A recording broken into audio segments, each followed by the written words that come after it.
Mariners win 5-4.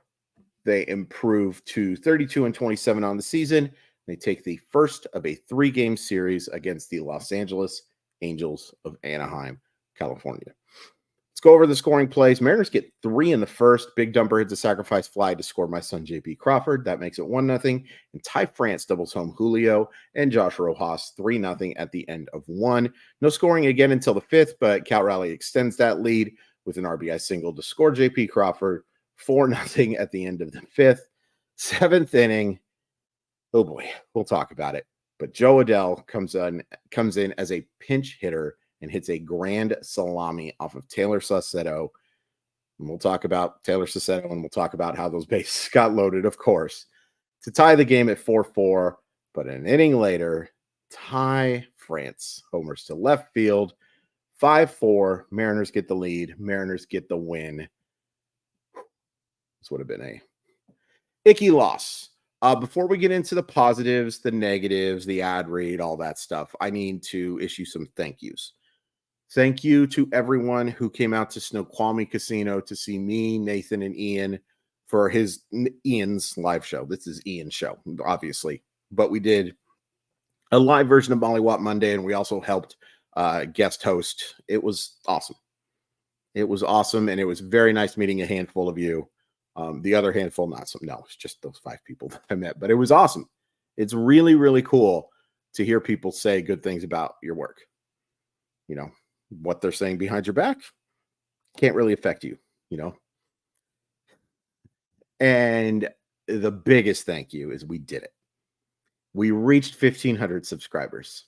We got there with about 45 minutes to spare. I know it's just an arbitrary number. It doesn't affect really anything. It means a lot to me. My goal was to get to 1,500 by like the end of 2024. And we are 6 months ahead of schedule. I'm really proud of it. And I'm really thankful for everyone. And again, there are Mariner channels that have many more subscribers, and they deserve them. They deserve them. But I'm proud of what we've done. I'm proud that we've built this channel completely organically. And to be clear, I'm not saying that other channels didn't. They probably just did it better. But I'm proud that we did it this way. I'm proud that we also did it this way, I guess I should say. You know, it just means a lot. It means a whole heck of a lot. And I just really, really appreciate it. And here's how you know I appreciate it. Number 1, somebody is going to win this Randy Johnson card. Sorry for the glare. You've seen it.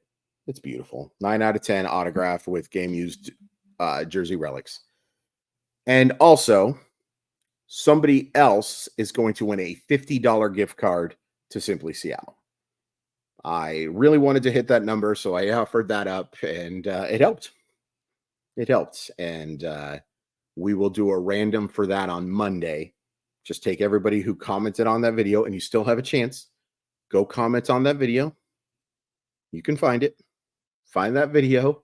Follow the instructions. And yeah, you've got a chance to win a couple of really cool things.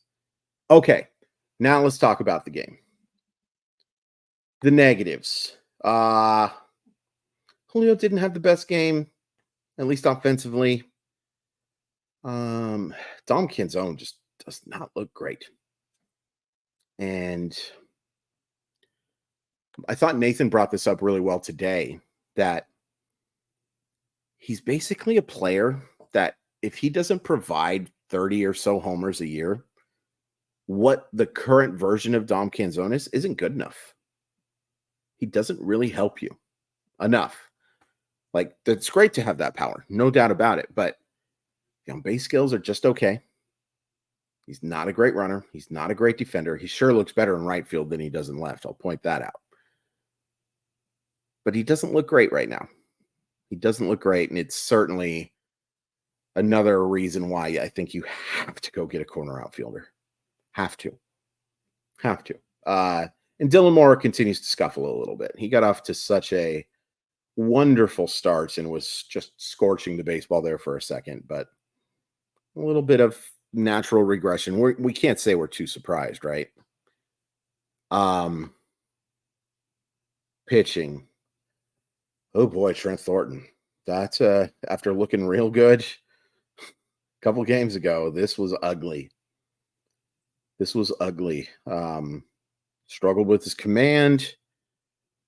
We'll talk about why Trent Thornton was in the game, I promise you. But I think you have to talk about that guy in the positive section. So we'll get to it there. Well, do we talk about it now? Anyway, anyway, that's a terrible phrasing for what I was just trying to do. Also, Tayler Saucedo missed his spot by about 2 feet, give or take. Trying to throw a sweeper away, and it goes right into Joe Adell, who, by the way, I'm super happy for Joe Adell. I still am a big believer in Joe Adell's bat. I really hope he can become something.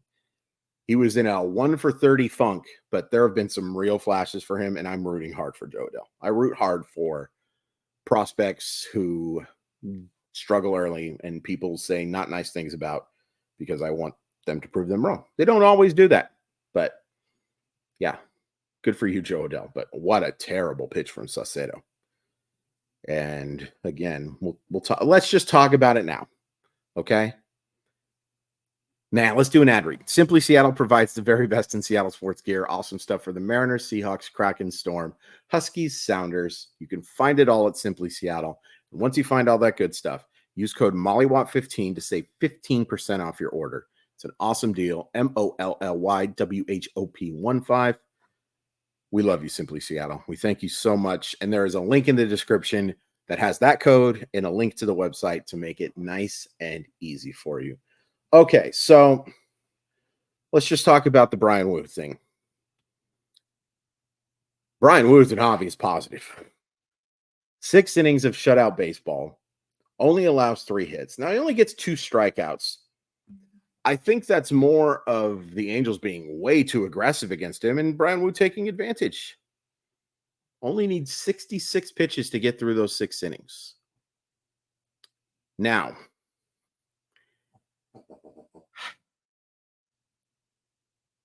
no, I would not have pulled Bryan Woo. It's a tough situation. I think it's a lot tougher than a lot of you think it is. But Bryan Woo needs to be able to continue in that game. Even if you say, hey, as soon as you give up a base runner, you're done. As soon as you reach 80 pitches, you're done. I just can't get behind it. And I think a lot of you know I am Mr. Cautious. I have criticized so many college coaches for abusing, and I am saying the word abusing arms.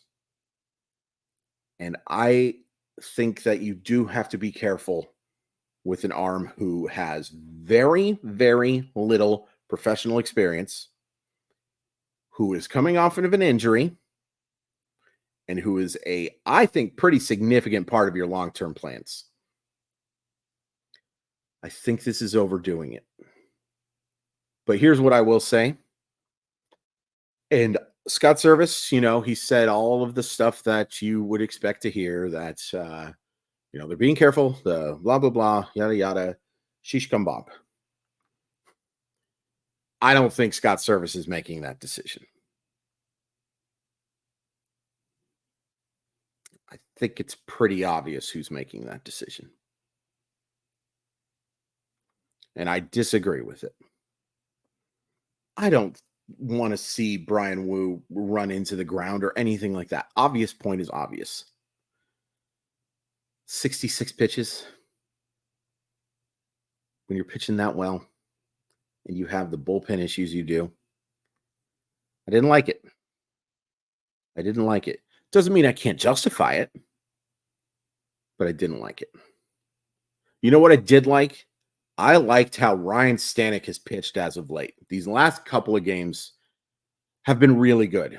Do I trust him complicitly in high leverage situations? No way in heck. But I think the stuff has looked better. He's shown more deception. I've been impressed with what I've seen from him. And Andres Munoz is just stupid. He's a stupid young man the best way possible. He is a stupid young man. Awesome job. Awesome job from those two guys in the eighth and ninth innings. They needed it. They needed it. Losses against the Angels were, losing to anybody in Major League Baseball is somewhat defensible. Nobody goes 162-0. Nobody goes 0-162. Pretty much everybody wins between 60 and 100 games. In fact, there's an old adage that says you're going to go 60 and 60. It's what you do in the other 42 that counts. Well, the Angels are no longer a justifiable team to lose to. They stink to high heaven. I talked about this with Ian on Monday that I bet if you ask the Angels to stop playing baseball right now and you could just have the draft lottery, I don't think they'd argue with you for very long. There's some talented players. Luis Rengifo, a.k.a. Mr. Mariner Killer. It was nice to see him not get a hit, by the way. There's a positive for sure for you. I think Taylor Ward is a solid player. I think that Logan O'Hoppe is going to be a really good backstop. I think that Zach Nato is going to be a really solid shortstop. Nolan Shanuel, who we didn't see today, but, has a chance to be a guy too. Like, not a capital G guy, but they've got a decent core, but it's not nearly good enough to be competitive. On the contrary, once the Mike Trout injury happened, they weren't going to win with Mike Trout. So without him, no, it's just not happening. Positive offensively. Nice game from JP Crawford. A couple of doubles, scores the 2 runs. Josh Rojas with a big hit, scoring a run.